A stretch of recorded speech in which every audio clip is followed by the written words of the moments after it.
We are here today with Chris Hughes, who is the co-founder of Facebook as well as the director of online organizing for Obama '08. How are you doing today, Chris? Great, how are you? Pretty good. How would you sum up Facebook altogether as a whole? Well, Facebook is a lot of things, but at base it's a social utility that helps individuals connect with their friends and learn more information about what their peers have been up to. That's awesome. What are the main services Facebook can provide for students? Well, I think that the way that we think about Facebook is less as really trying to provide services out for students, but more just trying to fit this basic need. And that's providing a system for students, for older people, for people of any age, to come and to share a little information about themselves, what they're interested in, what they've been up to recently, and then in turn access information about what their friends have been doing. So whether it's photos from a holiday get-together this past weekend to a movie that someone's recently seen, or finding out more information about your best friend's new crush. It's at heart it's meant to make it easier for you to learn more information about the people that you spend your days with. That's awesome.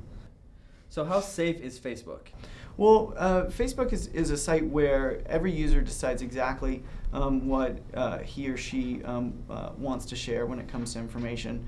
And in addition to that, each user gets to decide who has access to that information. So privacy settings have been at the core of Facebook and are really, I think, fundamentally what makes it work. Because everybody knows that the more control that you have over your information, the more likely you are to share that with the people that you actually want to have access to it. So a focus on privacy has been one of the highest priorities of Facebook since the very beginning. That's awesome. When a profile is set to private, is it still possible for employers to look at a profile? So here's how it works. So you can actually choose exactly who sees your profile and what information's in there. By going up to the privacy link at the top right corner of the page, you can decide if you want people in the networks that you're a member of to see your profile, if you only want your friends to see your profile, or even in addition to that, you can use the limited profile, so some of your friends can see some photo albums, for instance, but others can't. You really have very, very granular access to who sees what information. So if users are concerned about someone that they don't know seeing information, like a potential employer, can always change their privacy settings so their profiles are just visible to friends. So at the end of the day, Facebook isn't trying to make that decision for you as an individual. It's trying to invest the authority and the autonomy in you to make that decision for yourself. That's awesome. How has Facebook helped Obama's campaign as a whole? Well, there's no formal relationship, I should say, between Facebook and the Obama campaign, but I'd say that at the Obama campaign, we've taken a much more energetic approach to Facebook than any other campaign. There's a group with almost 400,000 members. Our Barack's profile has something like 160,000 friends.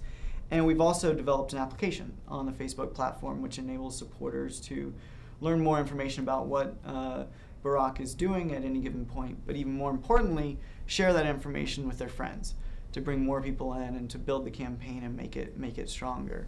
So at the end of the day, the campaign is really trying to carve out a presence on Facebook that enables supporters to bring more people into the campaign, because that's how it has gotten as strong as it is now. Awesome. After the Facebook craze, how did you come to your position for Obama '08? On the Obama campaign? Yes. So I made a decision in February to take a leave from Facebook and come to work full-time for Barack Obama. And it was a decision that wasn't a particularly easy one to make, because Facebook has been doing extremely well. I mean, there are over 55 million active users on the site now, over half of whom come back every day, and it's really achieved a prominence in the way people think about their everyday lives and how to share information that that is unparalleled in a lot of ways. But when I made the decision to come to the campaign, at base, I felt more compelled to come. I felt like I had to come than anything else, and it was because Barack Obama is a once in a generation type candidate for all different generations. He has an incredible experience as a community organizer, as a state legislator, and more recently as a U.S. senator. And at the same time, though, he's not a product of that Washington insider culture. And so as a result, I think when I heard Barack speak, and when so many people hear Barack speak, they hear a man who is true to his convictions and true to his beliefs. And for me personally, that was it's I think his run for the presidency is so important that I felt compelled to come and work for the campaign full time. That's awesome. Okay, so tell me about Senator Obama's plan for the caucus this year. Is there any details that you'd like to say, and where might we be able to see him for the caucus this year?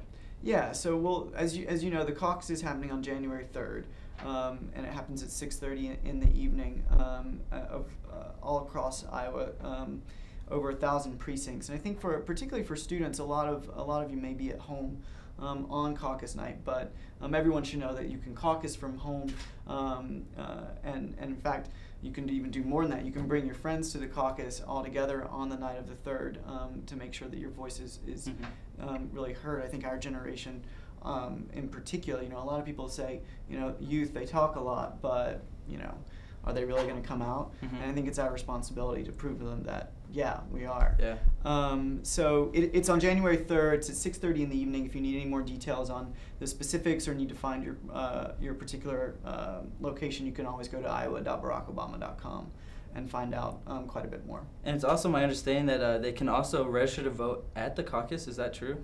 Yeah, that's right. That's right. As long as you're an Iowan, when you come to the caucus, you can get registered. Sometimes it helps to register before to save a little time. But you can come and get registered there. You should just make sure to be there by 6:30. By 6:30, okay. And then if you live in Iowa but you're from another state, but you're a college student, is there anything? Can you still caucus, or do you have to have an Iowa driver's license in order to caucus? If you live in Iowa and you're spending the holidays elsewhere, you can come back to Iowa on January 3rd to caucus. As for the specific rules of what documentation you need, you do not need an Iowa driver's license to caucus on January 3rd. Okay, awesome. Well, thanks a lot, and I appreciate sitting down with you. Thank you. Appreciate it. Thanks.